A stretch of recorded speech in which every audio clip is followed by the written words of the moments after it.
Шановні колеги, розпочинаємо наш наступний прес-брифінг. Будемо говорити про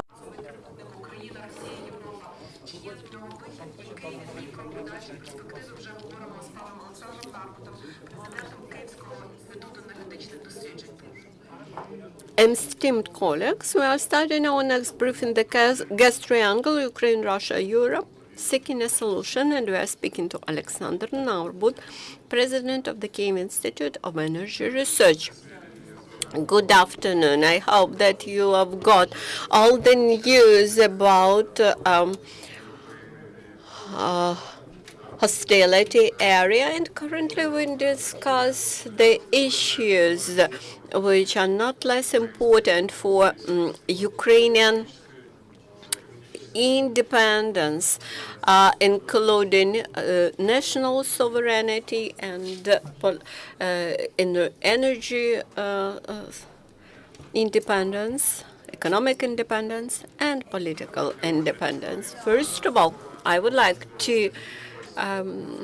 point out to the novelties in this gas triangle which appeared during the last period of 2 months.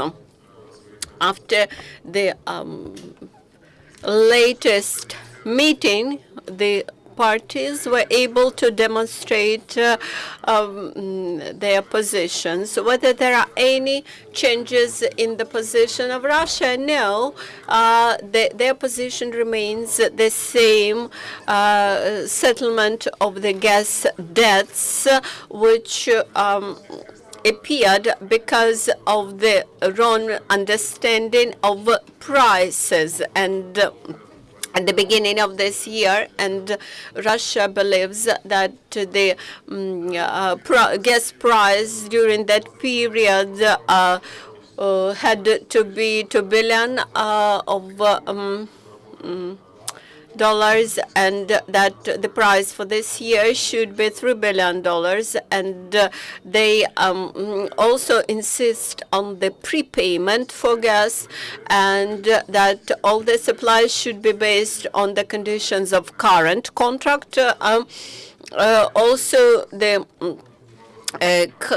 customs duties should be collected in line with the customs rules set by Russian Federation. So actually there are no changes in the position of Russia.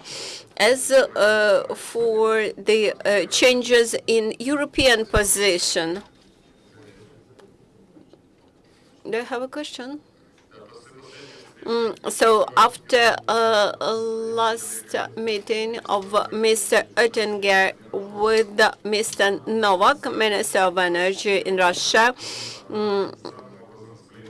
positions of Europe and Russia astonishingly became closer, and after this Europe has mentioned that Ukraine has to set a schedule for debt settlement, and this added to the standard position of Europe that the parties should come to agreement, and this is a standard position of Europe to prevent Russia from cutting down gas supplies to Europe.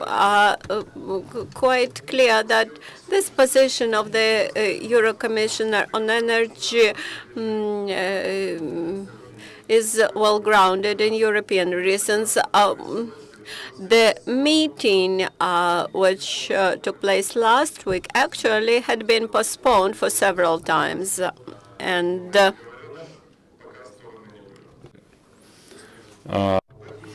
so this is why I think it is very well founded, the reinforcement of bilateral dialogue with the European Commission, but I still am a realist in this respect, and I understand that Mr. Oettinger, by the end of this month, his authority expires, so hardly we will see any unexpected changes in the position of European Commission. Probably there will be some special directives, but I think that the European Commission at the moment is more concerned with its composition, the division of authority, and the agreement of all the countries of European Community that every candidate gets the full support. So from my point of view, the European Commission too is not ready to build a new consolidated position, and more than that, in this position to reflect the interests of Ukraine. So Ukraine in this respect traditionally has to rely only on herself, and in this connection I think that Ukraine could clearly formulate its position. And this way, the trilateral talks should be thoroughly prepared on the level of experts. As you know, this work was not conducted, and I think that this is one of the significant minuses in the work with Russia, because there is a lot of people who traditionally work with Russian position. They work for many years and they have a great experience and knowledge, and they understand in which painful spots they can hit. On the Ukrainian side, unfortunately, this is not so. So first of all, I think it is necessary to work out the position of Ukraine, and I think that we should involve independent experts who could change the paradigm and the approach to the talks. Secondly, Ukraine will, of course, have to accept the payment of the part of its debt. On the other hand, this, I think, should be the part more closer to the sums that Ukraine has already proposed, probably 1.5 or 2 billion, but this is what Ukraine is ready to pay, because Ukraine does not recognize the entire debt. More than that, the entire debt is not corroborated by any economic or legal acts, and the new Ukrainian authorities refuse to sign these documents, so we cannot talk about this. Secondly, Ukraine should clearly say that a temporary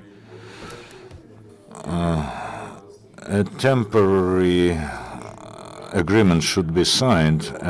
Probably the amendment to the existing contract should be signed, so that the price and the conditions of the transportation of natural gas, and this will also touch upon another contract signed in January 2009, will fully correspond to the interests of Ukraine, so that Russia does not have any opportunity to manipulate the transit flows. And at the moment, according to the active agreement, with taking into account the regulations that the norms that are provided for by the current agreement, Russia does have an opportunity to manipulate. So the Ukrainian position should be transparent, and it should be in correspondence with the Ukrainian interests. And I think that it is important to agree with the Russian side about the conditions of prepayment, because Russia is interested in the sale of its gas. More than the price 385 is more than enough for Russian interests, so I think that the level of the price should be discussed as well. The European conditions at the moment say that this price should be within the fork of $320–340 per thousand of cubic meters for the entire winter period. The market conditions are changing.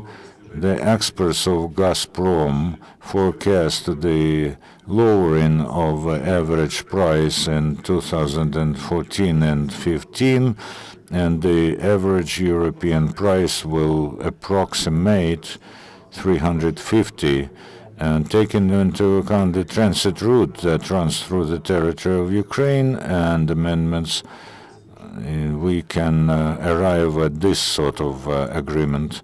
This is why the position of the Ukrainian side could be clearer, and it is important to agree this position with the European partners.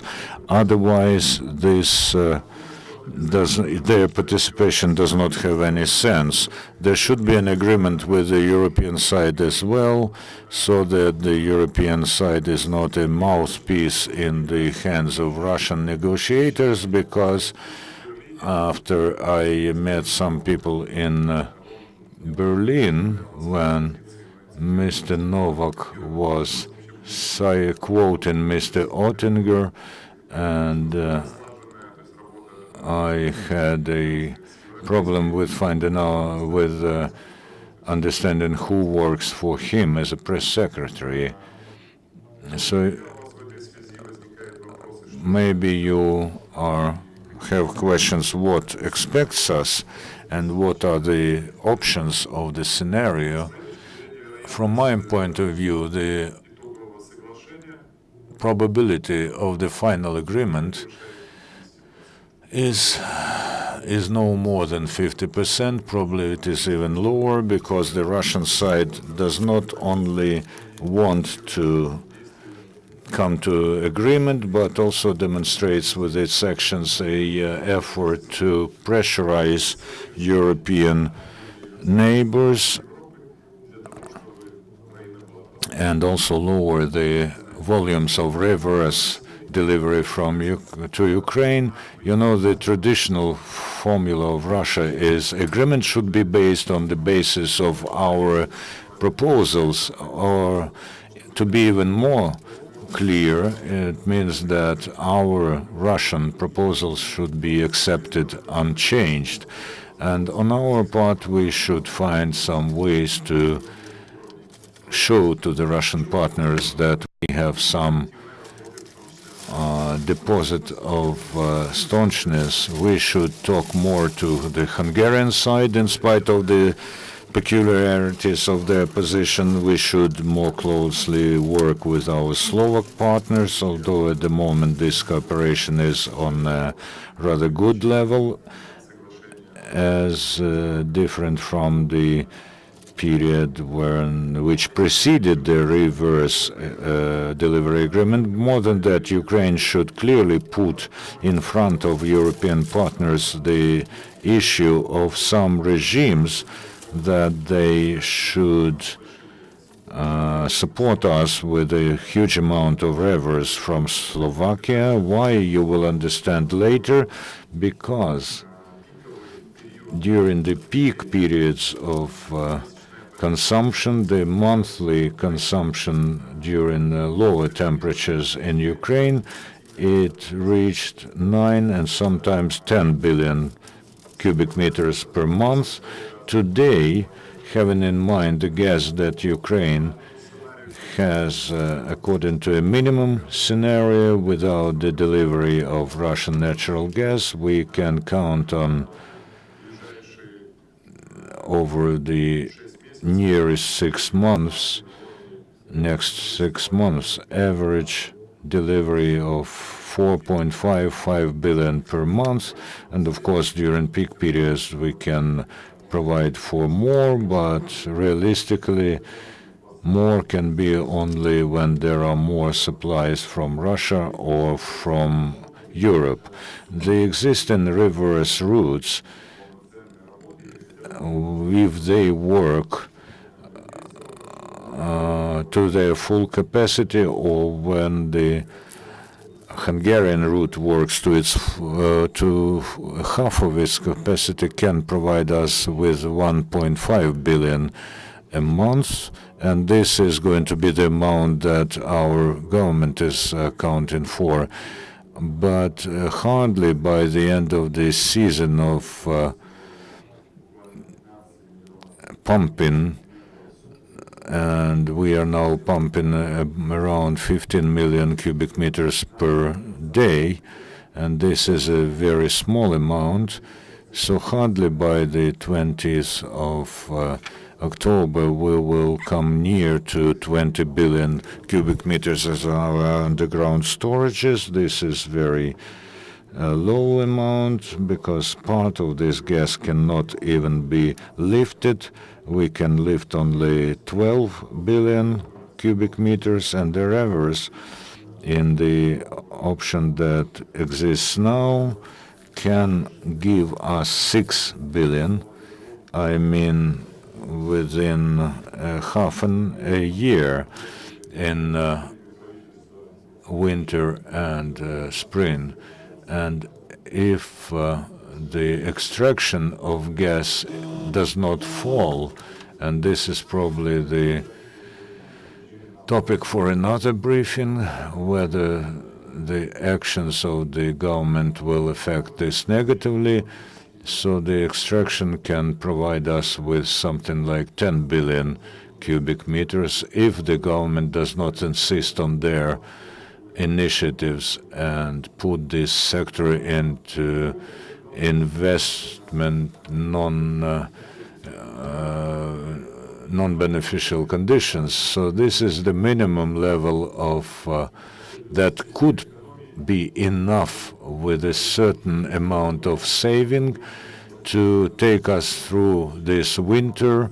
But if the winter is cold, I have to give a forecast that by the middle of February we may find out that the gas is not enough that Ukraine has. So this is the picture. Have the government and the leadership, the management of the oil and gas sector done everything to have as much in our storages as possible? No, of course no. If you remember my previous comments, in March when we had real opportunities to pump the gas into underground storages, and the Russian side offered us more than we took. But as a result of government decisions, they have pumped not more than 500 million cubic meters into the storages, and then the position of Naftogaz and the management of the sector led to the fact that routes from Hungary and Poland were not used to the full capacity, so we lacked another 1.5 billion cubic meters. So I think that we lack now at least 2 billion cubic meters because of non-efficient work of the gas sector, and this could be the additional amount that could provide us with another position in our negotiations. I'll be glad to answer your questions now. I think that you saw that recently the delivery supply from the Slovak company have fallen, and I think that the Russian side applies a lot of effort to prepare Europeans and Ukrainians for trilateral talks. І приємно For us, it's very important and to listen to you, and we are happy to have you here today.